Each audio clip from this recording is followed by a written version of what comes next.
Oh my goodness. Chuck Fletcher, dude. Chuck Fletcher, dude. Oh my gosh. Claude Giroux has just gotten traded. 50% salary retained. And it's not even just Claude Giroux either. This is the initial thing that we had seen like 10 minutes ago. There was a whole bunch of speculation. Okay, is it Giroux? Is it this other guy? Bunnaman? Is there other players involved? Whatever. What exactly is it that Philadelphia is going to get for their captain over here after his 1,000th game ceremony? To recap, unless I am missing something, the deal looks like this. Claude Giroux, 50% salary retained, we'll hold on to that for a second, in exchange for a 2024 first, a 2023 third, and Owen Tippett.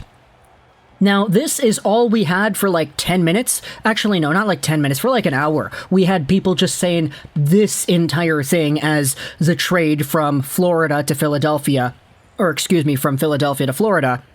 And a lot of people were sort of saying, okay, how the heck did Claude Giroux go out there and get a trade return that is pretty much the same as what Ben Sherratt got the Habs a few days ago?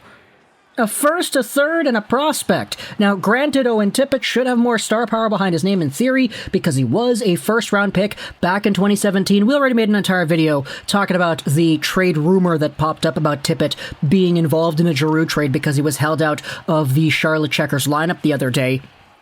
But it's not even just Giroux and 50% retained that Philadelphia is sending away. Here's Pierre LeBrun. The Panthers are also receiving a 5th-round pick in 2024, plus Connor Bunnaman and German Rubtsov from the Flyers. Now, I gotta just lay it out here. It's not Claude Giroux only. It's Giroux 50% retained, Bunnaman, Rubtsov, and a 5th for that package of a first, a third, and Tippett. What the heck is Chuck Fletcher doing?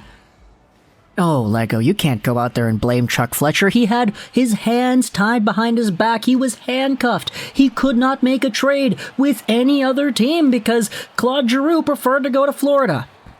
Yeah, that's true. It's 100% true.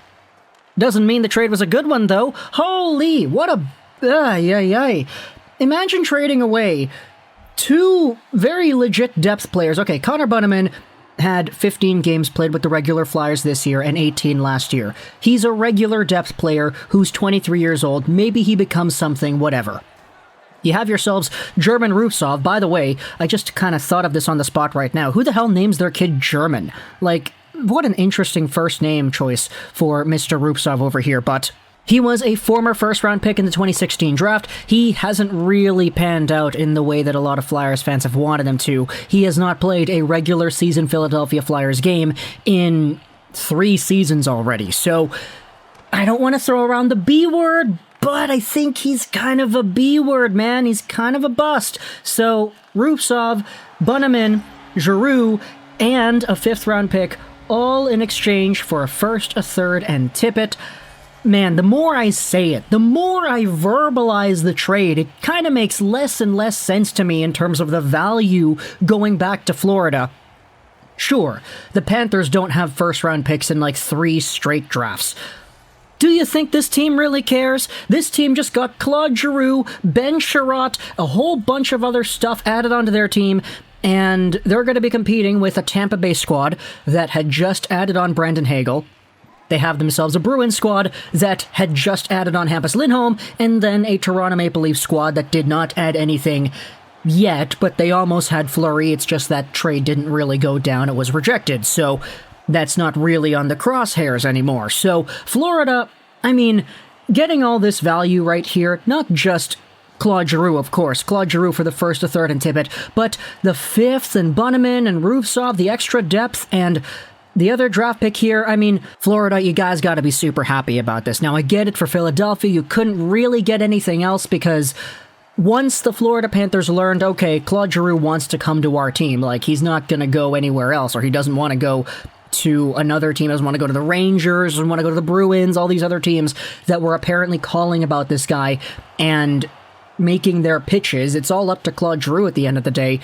once they found out, okay, yeah, he only really wants to go here, they had all the leverage. And so Philadelphia getting kind of screwed in this trade, it seemed like an inevitability. It's just the more I verbalize this trade, I mean, Claude Giroux is still such a great player, and now he's going to be playing with Huberdeau. He's going to be playing with Barkov. He's going to be going out there and doing what it is that Claude Giroux does on a Florida Panthers team that is already so astronomically stacked that they were still able to trade away Frank Vatrano and look like the team that sort of won in that situation. So talk to me in the comments, what do you think about this trade right here? We'll update the comments if there are any more details leaking out. I made this video a little bit late because I wanted to see a full-on rundown about the details, and that appears to be what Pierre LeBrun has indeed given us.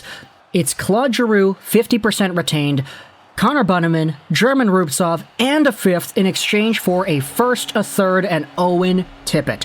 Let me know in the comments your thoughts. I hope you enjoyed this video. Trolls 99, and bye.